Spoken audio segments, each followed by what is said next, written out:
12월 20일 화요일 하나님께서 오늘 우리에게 주시는 말씀은 전도서 7장 15절에서 29절까지의 말씀입니다. 봉독하겠습니다. 내 허무한 날을 사는 동안 내가 그 모든 일을 살펴보았더니 자기의 의로움에도 불구하고 멸망하는 의인이 있고 자기의 악행에도 불구하고 장수하는 악인이 있으니 지나치게 의인이 되지도 말며 지나치게 지혜자도 되지 말라. 어찌하여 스스로 패망하게 하겠느냐? 지나치게 악인이 되지도 말며 지나치게 우매한 자도 되지 말라. 어찌하여 기한 전에 죽으려 하느냐? 너는 이것도 잡으며 저것에서도 내 손을 놓지 아니하는 것이 좋으니 하나님을 경외하는 자는 그 모든 일에서 벗어날 것임이니라. 지혜가 지혜자를 성읍 가운데에 있는 10명의 권력자들보다 더 능력이 있게 하느니라. 선을 행하고 전혀 죄를 범하지 아니하는 의인은 세상에 없기 때문이로다. 또한 사람들이 하는 모든 말에 내 마음을 두지 말라. 그리하면 내 종이 너를 저주하는 것을 듣지 아니하리라. 너도 가끔 사람을 저주하였다는 것을 내 마음도 알고 있느니라. 내가 이 모든 것을 지혜로 시험하며 스스로 이르기를 내가 지혜자가 되리라 하였으나 지혜가 나를 멀리 하였도다. 이미 있는 것은 멀고 또 깊고 깊도다. 누가 능히 통달하랴. 내가 돌이켜 전심으로 지혜와 명철을 살피고 연구하여 악한 것이 얼마나 어리석은 것이요 어리석은 것이 얼마나 미친 것인 줄을 알고자 하였더니 마음은 올무와 금을 같고 손은 보승 같은 여인은 사망보다 더 쓰다는 사실을 내가 알아내었도다. 그러므로 하나님을 기쁘게 하는 자는 그 여인을 피하려니와 죄인은 그 여인에게 붙잡히리로다. 전도자가 이르되 보라 내가 낱낱이 살펴 그 이치를 연구하여 이것을 깨달았노라. 내 마음이 계속 찾아보았으나 아직도 찾지 못한 것이 이것이라. 1000사람 가운데서 한 사람을 내가 찾았으나 이 모든 사람들 중에서 여자는 한 사람도 찾지 못하였느니라. 내가 깨달은 것은 오직 이것이라. 곧 하나님은 사람을 정직하게 지으셨으나 사람이 많은 꾀들을 낸 것이니라. 지혜서 가운데 하나인 전도서는 사람의 인생을 부정적으로 또는 절망적으로 표현하고 있습니다. 그렇지만 궁극적으로 전도자는 하나님만이 모든 사물을 이해하신다는, 하나님만이 그 의미를 아신다는 것을 우리에게 깨닫게 하려는 의도가 있습니다. 전도서를 읽을 때 모든 것을 아시는 하나님께서 우리의 삶을 인도하여 주심을 염두에 두고 읽으셔서 결국 인간의 수고와 노력이 행복의 조건이 아니라 하나님의 인도하심에 따라 사는 것이 진정한 행복임을 깨닫는 시간이 되시길 바라겠습니다. 오늘 본문에서 전도자는 자신의 일생 동안 일어난 일들을 차근차근 살펴보았으나 의로운 사람임에도 빨리 죽고 악인임에도 불구하고 오랫동안 살아가는 것을 보았다고 말하고 있습니다. 이 현상을 자세하게 설명하기보다 자신이 경험했던 이 사실을 담담하게 언급하고 있을 뿐입니다. 이 질문은 지금의 청년들이나 또 청소년들이 많이 하는 질문이기도 합니다. 착하고 남에게 패기치지 않고 열심히 살아가는 사람들은 왜 삶이 고단한데, 왜 불법으로 재물을 취하고 다른 사람의 시간이나 소유를 착취하는 그런 나쁜 사람들은 이렇게 세상에서 떵떵거리며 살고 있느냐는 질문인 것이죠. 하지만 전도자는 이것에 대해서 설명하기보다, 이것을 풀어서 이 현상을 이해하려고 하기보다 그냥 자신이 경험했던 이 경험을 담담하게 언급하고 넘어가고 있습니다. 전도자는 이런 모순된 왜곡된 현실을 그대로 받아들이도록, 이것을 그냥 인정하고 받아들이도록 하려는 전도자의 의도일 것입니다. 하지만 그냥 그것을 긍정적으로 받아들이라는 의미가 아니라는 것은 꼭 유념하시길 바랍니다. 계속해서 16절과 18절에서는 전도자가 이 모순된 현실에서 어떠한 자세로 살아가야 좋은 것인가 본인이 깨달은 바를 말하고 있습니다. 전도자는 16절에서 지나치게 의인과 지혜자가 되도록 그렇게 되지 말라고 충고하고 있습니다. 이 말은 대충 살아라 라는 말로 오해하기 너무나 좋은 구절이지만 전도자가 이 말을 한 의도는 20절을 보면 분명히 알 수 있습니다. 20절 한번 볼까요? 선을 행하고 전혀 죄를 범하지 아니하는 의인은 세상에 없기 때문이로다. 전도자는 세상에 그 어떠한 의인도 없음을 잘 알고 있었습니다. 그러면서 전도자는 내 힘으로 의인이 되려고 또는 세상에서 보았던 악인의 형통한 것을 보면서 그것을 꿈꾸고 악인이 되라고 하지 않습니다. 18절을 보시면 중도적인 입장을 취하라는 것으로 권면하는 것 같지만 18절 후반절을 보시면 하나님을 경외하는 자, 그 사람이 이 모든 일에서 벗어날 것이라고 권면하면서 인간의 인생에게만 머물러 있던 우리의 관심과 시선을 이제는 하나님께로 바꾸어주는 이 시선의 전환점을 우리는 볼 수 있습니다. 행복을 전하는 교회 성도 여러분, 오늘 이 아침 모든 고민을 내려놓고 하나님께 집중하는 시간이 되시길 축복합니다. 자, 오늘 본문 21절에서는 전도자는 사람들이 하는 모든 말을, 다른 어떠한 모든 말도 마음에 두지 말라고 권면하고 있습니다. 이 말은 자신에게 나쁜 말, 저주의 말을 하는 것은 물론이요, 아부나 칭송하는 말까지 포함됩니다. 일반적으로 종이 주인 앞에 있을 때는 고분고분 좋은 말을 하지만 돌아서서 주인이 없는 곳에서는 끼리끼리 모여서 주인의 험담을 하지 않습니까? 그러면서 22절에서는 너희도 예외도 없다. 너도 그렇지 않느냐? 너도 마찬가지다. 라고 하면서 인간의 말에 중요한 의미를 담지 말라는 것을 권면하고 있습니다.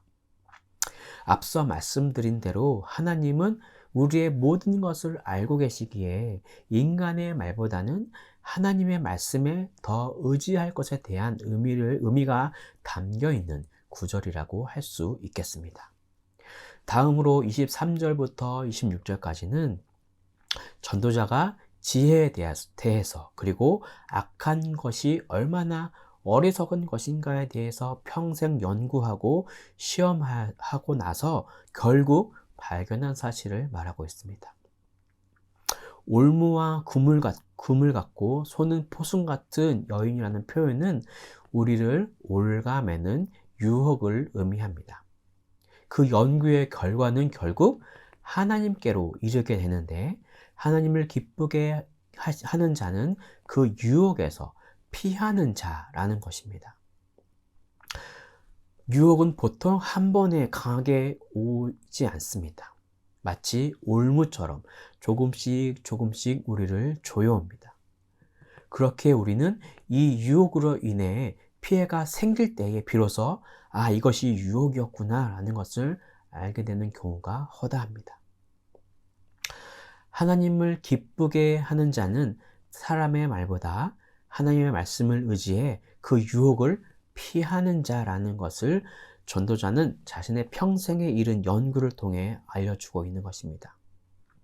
계속해서 이 결론을 27절과 29절까지 말해주고 있습니다. 29절을 보시면 내가 깨달은 것은 오직 이것이라. 곧 하나님은 사람을 정직하게 지으셨으나 사람이 많은 꾀들을 낸 것이니라. 하나님은 자신의 형상대로 최고의 가치를 부여해서 사람을 만들었지만 사람들은 결국 욕심으로 많은 꾀들을 내어서 이 세상이 이렇게 되었음을 결론을 짓고 있는 것입니다. 자, 오늘 본문을 통해서 우리에게 주시는 메시지입니다. 첫째, 죄의 해결은 결국 하나님께 있습니다. 모든 인간은 죄에서 자유로울 수 없습니다. 전도자는 아무리 애를 쓰더라도 인간은 죄에서 자유롭지 못하기 때문에 의인이 될 수 없음을 알고 있었습니다. 20절을 다시 보시면 선을 행하고 전혀 죄를 범하지 아니하는 의인은 세상에 없기 때문이로다. 우리는 창세기를 통해서 아담의 불순종으로 인간이 타락했고 그 첫사람, 그 한 사람으로 인한 죄가 그의 후손인 우리에게까지 이어졌음을 알고 있습니다. 그렇기에 모든 인간은 아무리 선하고 희생적인 삶을 살고 있어도 그 원죄에서 벗어날 수 없었습니다. 하지만 인간을 너무나 사랑하신 하나님은 이것을 가만두지 않으시고 인간의 그 모든 죄의 대속을 위해 아기 예수를 이 땅에 보내주신 것이죠.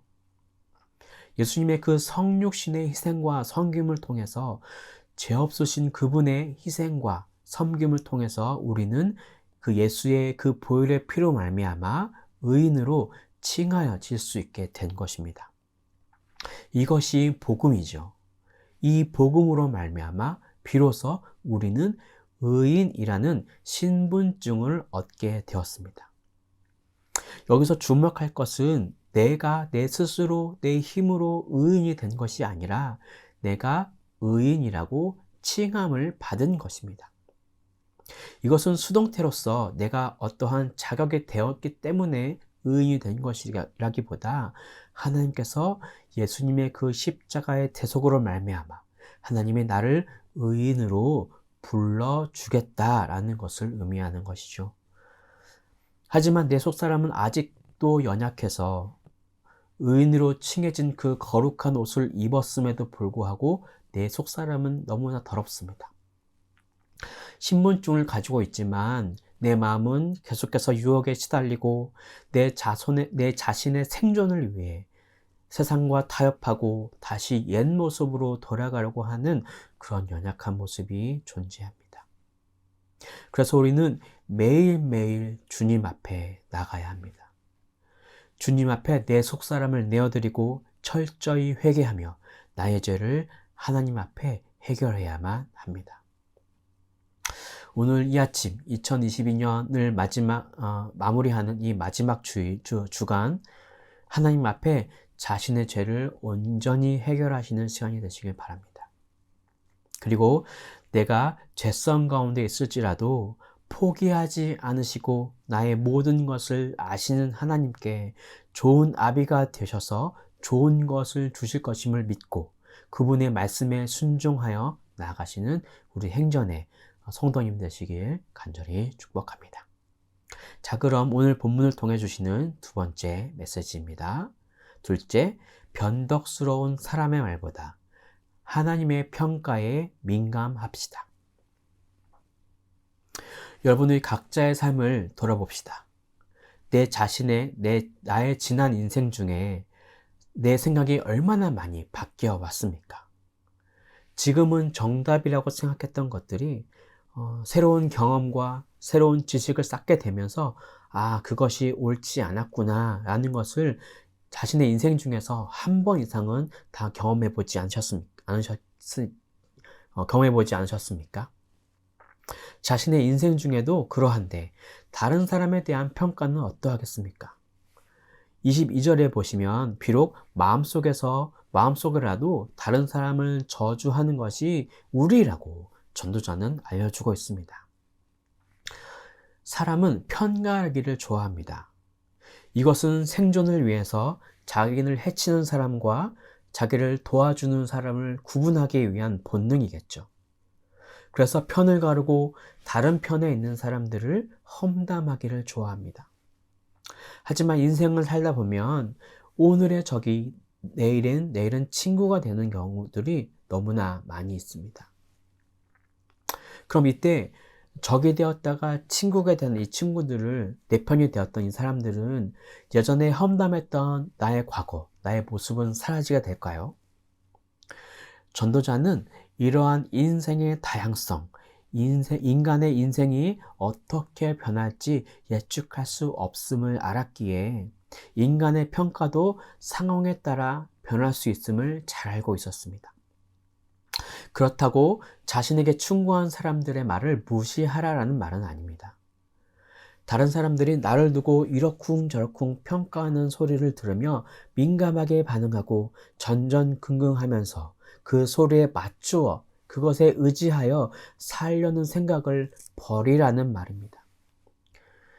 그러나 그것보다 더 중요한 것은 하나님이 나를 어떻게 평가하는가를 깨닫는 것입니다. 우리에게는 예수님을 닮아가는 노력이 필요합니다. 왜냐하면 그것만이 죄로 더러워진 우리들을 예수 그리스도를 통해서 의인으로 여겨질 수 있는 방법이기 때문입니다. 그래서 나를 돌아봐야 합니다. 나는 과연 예수의 어떠한 모습을 담기로 노력하고 있는가? 나는 하나님보다 사람의 평가에 더 내 마음이 흔들리고 있는가? 오늘 이 아침에 결단하시는 시간이 되기를 축복합니다. 사람의 말이 아닌 하나님의 말씀에 내 마음이 굳어져 있다면 그 마음이 풀려지고 이제는 하나님의 말씀에 따라 살기로 결단하는 이 시간이 되시길 축복합니다. 기도하겠습니다. 사랑의 하나님, 우리는 너무나 연약합니다. 우리의 인생은 너무나 연약하고 너무나 쉽게 부러지고 너무나 쉽게 낭망하고 너무나 쉽게 포기합니다. 하지만 우리의 모든 것을 아시는 하나님께서 우리를 인도하시고 우리를 보호하시는 것을 믿고 오늘 이 시간 결단함으로 사람의 말이 아닌 세상의 그런 유혹이 아닌 오직 하나님의 말씀에 의지하여 살아나기를 결단하는 오늘 이 아침이 될 수 있도록 또 2022년의 마무리와 또 2023년도의 새해가 될 수 있도록 하나님 우리의 삶 가운데에 인도하여 주십시오. 또한 우리의 굳건한 믿음을 허락하여 주셔서 우리 공동체가 또 내 삶이 건강해지는 그런 우리의 삶이 될 수 있도록 인도하여 주십시오. 너무나 감사드립니다. 하나님께 우리의 삶을 부탁드리며 이 모든 말씀을 예수 그리스도의 이름으로 기도드립니다. 아멘.